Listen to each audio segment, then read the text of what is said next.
করেছি যে ফেরেশতারা ইলম অর্জনকারীদের তথ্য সৃষ্টির জন্য আপন ডানা সমূহ বিছিয়ে দেয়। যে ব্যক্তি দিনের গুরুত্বপূর্ণ বিষয় 8টি সম্পর্কে অবগত হয় এবং সেটা প্রত্যেক মুসলমানদের জন্য অভ্যাস, এই বিষয়ে অনেক ফজিলত এসেছে। যে ব্যক্তি দিনের শিক্ষা করে আল্লাহর নিকট তার অনেক বড় মর্যাদা রয়েছে। সমস্ত সৃষ্টির জীব ইলমের অর্জন করতে মাগফিরাতের দোয়া করে। আমিন।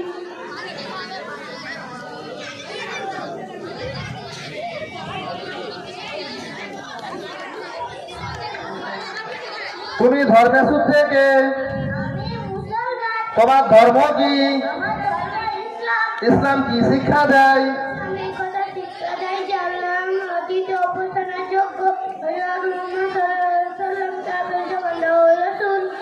ইসলামের কালিমা কি? ইসলামের কালিমা লা ইলাহা ইল্লাল্লাহু মুহাম্মাদুর রাসূলুল্লাহ সাল্লাল্লাহু আলাইহি ওয়াসাল্লাম।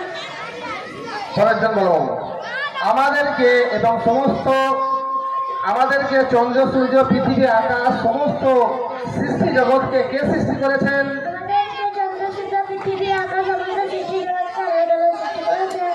আমাদেরকে কে রিজিক দান করে? দোয়া কে শোনেন?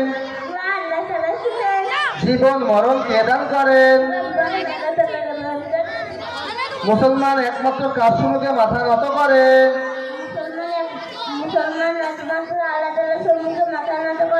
কোরআন শরীফ কার কিতাব? কোরআন কি শিক্ষা দেয়?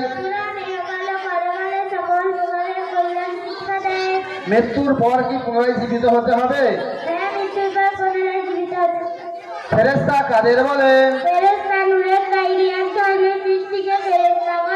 ফেরেশতার সংখ্যা কত?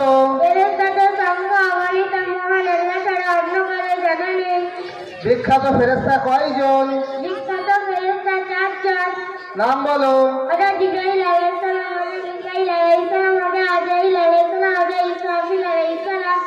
মাশাআল্লাহ মাশাআল্লাহ। ইসলামের বুনিয়াদ ভিত্তি কয়টা জিনিসের উপর আছে?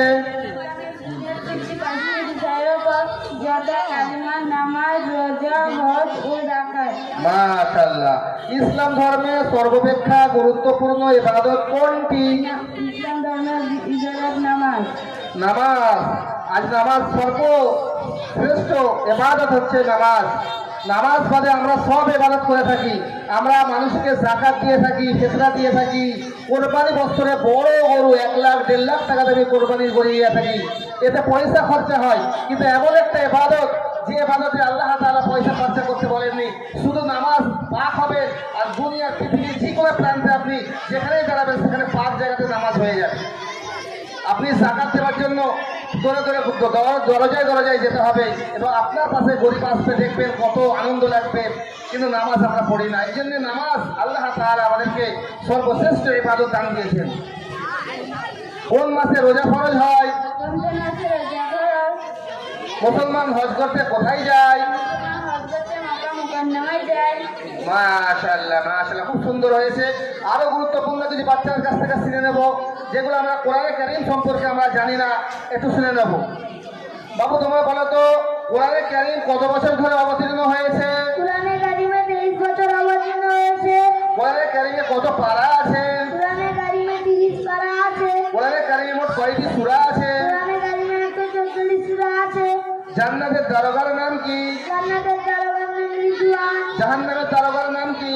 জাহান্নামের দারোগার নাম মালিক। আবুল বাশার কোন নবীকে বলা হয়? আবুল বাশার আলাইহিস সালামকে আবুল বাশার বলা হয়। মাশাআল্লাহ, খুব সুন্দর উত্তর দিয়েছো। বলো তো শোনা, হযরত নূহ আলাইহিস সালাম নিজের গোত্র থেকে কত বছর ধরে দ্বীনের দাওয়াত দিয়েছেন? হযরত নূহ আলাইহিস সালাম নিজের ধর্মকে 950 বছর ধরে নিজের দাওয়াত দিয়েছেন। দেখেন ভাই, আমরা জানি না হযরত নূহ আলাইহিস সালাম একটি নবী ছিলেন। তার হায়াত 1000 বছরের বেশি ছিল। 950 বছর দ্বীনের দাওয়াত দিয়েছেন। মাত্র 80 থেকে 82 জন ঈমান এনেছিল। আল্লাহ তাআলা তাদেরকে এমন আযাব দিয়েছিলেন, পুরো পৃথিবীতে আল্লাহ তাআলা সাবলাব বন্যা করে দিয়েছিলেন। এত বন্যা পাহাড় শুদ্ধ ডুবে গিয়েছিল।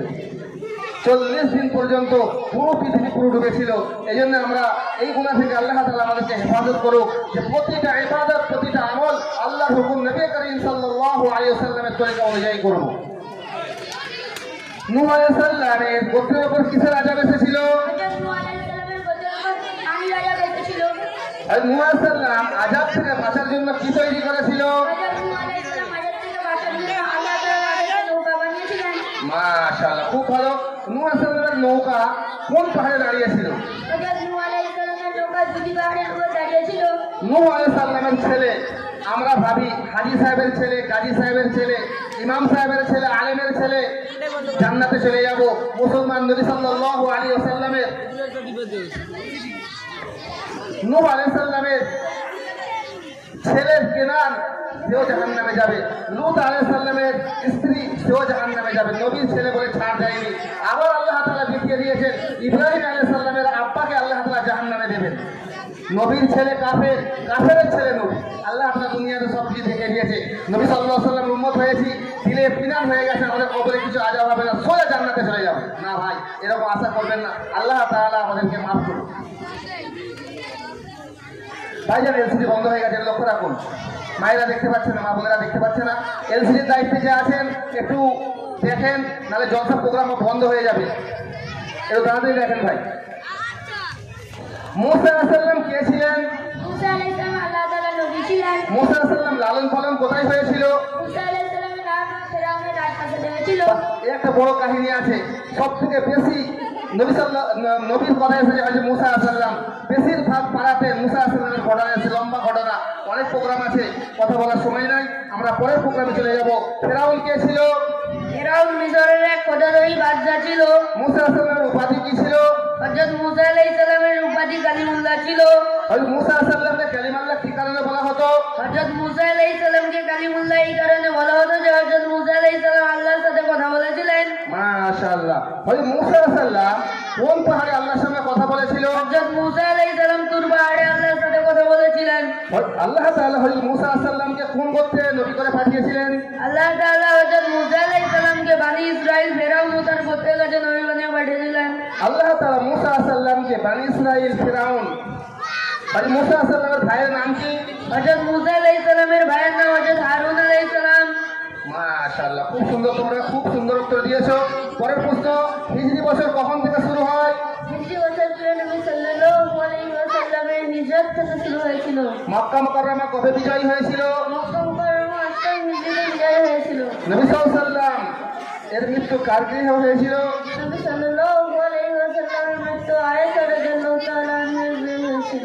খোলাফায়ে রাশিদিন কাদের বলা হয়? খোলাফায়ে রাশিদিন হযরত আবু বকর, হযরত ওমর, হযরত উসমান এবং হযরত আলী রাদিয়াল্লাহু তাআলা আনহুকে বলা হয়। আমরা জানি না খোলাফায়ে রাশিদিন, 99% তো দূরের কথা, 100% মানুষ জানি না খোলাফায়ে রাশিদিন কাদের বলে। এসব প্রশ্ন আবার কি, আবার এদিকে সেখানে কি দরকার ছিল? ওলামায়ে কেরাম যারা আছেন তারা কিতাব পড়ে পড়ে অনেক কিছু শিখেছেন, কিন্তু আমাদের সমাজে এইসব জিনিস জানে না। আমাদের সমাজেতে ক্রিকেটারের নাম জানে, ফুটবলারের নাম জানে, নায়ক নায়িকার নাম জানে, বড় বড় প্লেয়ারের নাম জানে, সেইগুলো জানা দরকার। এইগুলো আরো বেশি করে জানা দরকার রয়েছে। সাহাবায়ে কেরাম রাদিয়াল্লাহু তাআলা আজমাইনদের সর্বশ্রেষ্ঠ মর্যাদা কার ছিল? সাহাবায়ে কেরাম রাদিয়াল্লাহু তাআলা আনহুর মধ্যে সর্বশ্রেষ্ঠ মর্যাদা হযরত আবু বকর সিদ্দিক রাদিয়াল্লাহু তাআলা আনহু ছিল। মাশাআল্লাহ, খুব সুন্দর প্রশ্ন। বলো তো বাবু, তুমি সর্বপ্রথম আমিরুল মুমিনিন কাকে বলা হয়? সর্বপ্রথম আমিরুল মুমিনিন হযরত ওমর রাদিয়াল্লাহু তাআলা আনহুকে বলা হয়। বাহ। মদিনায় মুসলমানদের জন্য কুয়া কে ক্রয় করেছিল? মদিনায় মুসলমানদের জন্য খাজা উসমান রাদিয়াল্লাহু তাআলা আনহু ক্রয় করেছিলেন। ইলমের দরজা কোন সাহাবীকে বলা হতো? ইলমের দরজা আলী রাদিয়াল্লাহু তাআলা আনহুকে বলা হতো। মুসলমানদের মধ্যে সর্বপ্রথম শাহাদাত কার হয়েছিল? মুসলমানদের মধ্যে সর্বপ্রথম হযরত সুমাইয়া রাদিয়াল্লাহু তাআলা আনহা হয়েছিল। দেখেন, একটা গুরুত্বপূর্ণ একটি জিনিস, হযরত সুমাইয়া রাদিয়াল্লাহু তাআলা আনহা একজন মহিলা, এই ইসলামের জন্য সর্বপ্রথম শহীদ হয়েছিলেন। কারণ কি? ইসলাম গ্রহণ করেছিলেন। এই জন্য কাফেররা তাকে এমনভাবে তাকে হত্যা করেছিল, শহীদ করেছিল, কল্পনা করতে পারবেন না। এই জন্য এই সব জিনিস মহিলাদেরকে, ইসলামের সর্বপ্রথম যে শহীদ হয়েছিল, এটা সর্বপ্রথম মহিলা খাদিজা রাদিয়াল্লাহু তাআলা আনহা। নিজে বহুত বড় ব্যবসায়ী ছিলেন এবং বহুত মালদার ছিলেন। আল্লাহ তাআলা তার মালকে এমন কবুল করেছে তার বাড়িতে ফোকা ফাঁকা খেতে দেবেন না। আল্লাহ তাআলা এরকম করে মহিলাদেরকে এত আগে নিয়ে চলে গেছেন। সর্বপ্রথম কোন সাহাবী আযান দিয়েছিল? গিয়েছিলেন। কোন কোন মসজিদে নামাজ পড়লে বেশি সওয়াব পাওয়া যায়? মসজিদে নববী, মসজিদে আকসা এবং মসজিদে হারাম পড়লে সব বেশি ভালো। রুহুল আমিন কাকে বলা হয়? রুহুল আমিন হযরত জিবরাইল আলাইহিস সালামকে বলা হয়। মাশাআল্লাহ। পরের প্রশ্ন, ইসলামের মূল আকীদা সমূহ কি কি? তাওহীদ, রিসালাত ও আখিরাতকে ইসলামের মূল আকীদা বলে। তাওহীদের মর্মার্থ কি? তাওহীদের মর্মার্থ হলো আল্লাহ তাআলাকে এক বলে স্বীকার করা। রিসালাতের মর্মার্থ কি? রিসালাতের মর্মার্থ হলো হযরত মুহাম্মদ সাল্লাল্লাহু আলাইহি ওয়াসাল্লাম আল্লাহ তাআলার রাসূল বলে মেনে নেওয়া। আখিরাত কাকে বলে? মৃত্যুর পর জীবন শুরু হওয়াকে আখিরাত বলে। বনী ইসরাঈলের সর্বশেষ নবীর নাম কি? বনী ইসরায়েলের সর্বশেষ নবীর নাম হযরত ঈসা আলাইহিস সালাম। কোন নবী মায়ের কোলে কথা বলেছিলেন? হযরত ঈসা আলাইহিস সালাম মায়ের কোলে কথা বলেছিলেন। এমন এক নবী আল্লাহ তাআলা তাকে ছোটবেলায় মায়ের কোলেতে আল্লাহ তাআলা তাকে কথা বলেছেন, সেই নবীর নাম হযরত ঈসা আলাইহিস সালাম। সেই নবীকে আল্লাহ তাআলা ছোট্টবেলায় একটি গাওয়াই দেওয়ার জন্য বড় ওয়াকিয়া আছে, তারা জানবেন, ছোট্টবেলাতে তাকে কথা বলে দিয়েছিলেন। বলতো শোনা, কোন নবীর হাতে লোহা মোমের ন্যায় নরম হয়ে যেত? হযরত দাউদ আলাইহিস সালামের হাতে লোহা মোমের ন্যায় নরম হয়ে যেত। হযরত দাউদ আলাইহিস সালাম, ভালো করে একদম বলবেন। হযরত দাউদ আলাইহিস সালামের পুত্র কে ছিল? হযরত দাউদ আলাইহিস সালামের পুত্র সুলাইমান রাদিয়াল্লাহু আনহু ছিলেন। কোন সাহাবীকে ফেরেশতারা গোসল দিয়েছিল? হযরত হানজালা রাদিয়াল্লাহু আনহাকে ফেরেশতারা গোসল দিয়েছিল। বাহ, এই একটা ভালো জিনিস। এমন এক সাহাবা ছিলেন, সাহাবারা শহীদ হয়ে গেলে তাদের গোসল করার প্রয়োজন ছিল না, যে অবস্থাতেই তারা শহীদ হয়ে যেত সেই অবস্থায় তাদেরকে জানাজা দিয়ে তাদেরকে দাফন করে দেওয়া হতো। এমন এক সাহাবা ছিলেন, তিনি গোসল ফরজ হয়ে গিয়েছিল, ঘন্টা বেজে গিয়েছে, জিহাদের ঘন্টা বেজে গিয়েছে, গোসলকে পানি ঢালবে, সেই সময় জিহাদে পৌঁছে গিয়ে শহীদ হয়ে গেছিলেন। আল্লাহ তাআলা তাকে ফেরেশতা আসমানে তুলে নিয়ে গিয়ে ফেরেশতার মাধ্যম দিয়ে তাকে গোসল করিয়েছে। এরকম ওয়াকিয়া আমরা জানা দরকার রয়েছে। আজ আমাদের সমাজে জানকারি নাই, জানা নাই, বাচ্চারা আসে আর যায়, আমরা মনে করি মকসদ তো, ও আবার কি আছে, ওটা ভর্তি করার কোনো প্রয়োজন আছে নাকি? আমার ছেলেকে ডক্টর করতে হবে, মাস্টার করতে হবে, ইঞ্জিনিয়ার করতে হবে, তবে বড় বড় জায়গায় প্রাইজ পাবে। কোন সাহাবী রাসূল কোন সাহাবীকে বলা হয়? বলো। হযরত হানজালা বিন সাবিত রাদিয়াল্লাহু আনহু বলা হয়। রাসূলুল্লাহ সাল্লাল্লাহু আলাইহি ওয়াসাল্লাম কোন সাহাবীকে উম্মতের আমানতদার বলেছিলেন? হযরত আবু বকর। চলো বলো। হযরত আয়েশা রাদিয়াল্লাহু তাআলা কন্যা, হযরত আয়েশা সিদ্দিকা রাদিয়াল্লাহু তাআলা আনহা কার কন্যা ছিলেন? হযরত আবু বকর সিদ্দিক রাদিয়াল্লাহু আনহু ছিলেন। মাশাআল্লাহ। তুমি ধরো বাবু, সাইফুল্লাহ আল্লাহর তরবারি কোন সাহাবীকে বলা হতো? সাইফুল্লাহ আল্লাহর তরবারি হযরত খালিদ বিন ওয়ালিদ রাদিয়াল্লাহু তাআলা আনহুর উপাধি ছিল। কোন সাহাবীর নাম কোরআনে কারিমে এসেছে? হযরত ঈসা আলাইহিস সালামের নাম কোরআনে এসেছে। কোন সাহাবীর নাম কোরআনে এসেছে? সাহাবী। হযরত যায়েদ বিন হারেসা রাদিয়াল্লাহু তাআলা আনহুর নাম কোরআনে এসেছে। হযরত ইউসুফ আলাইহিস সালামের পুত্র কে ছিলেন? হযরত ইউসুফ আলাইহিস সালামের পুত্র হযরত ইয়াকুব আলাইহিস সালাম ছিলেন। আচ্ছা, হযরত ইউসুফ আলাইহিস সালামের কতজন ভাই ছিল? হযরত ইউসুফ আলাইহিস সালামের 11 জন ভাই ছিল। 11 জন ভাই ছিল। বাহ। ইউসুফ আলাইহিস সালাম স্বপ্নে কি দেখেছিল? হযরত ইউসুফ আলাইহিস সালাম স্বপ্নে চাঁদ, সূর্য ও 11টি নক্ষত্রকে তার সামনে সাজদা করতে দেখেছিল। মাশাআল্লাহ, প্রতিটা প্রশ্নের উত্তর খুব সুন্দর হয়েছে। আল্লাহ তাআলা তোমাদেরকে আরো শেখার তৌফিক দান করুক এবং আল্লাহ তাআলা তোমাদের ইলম আরো তারাক্কি দান করুক। সালাম দাও শোনা। আসসালামু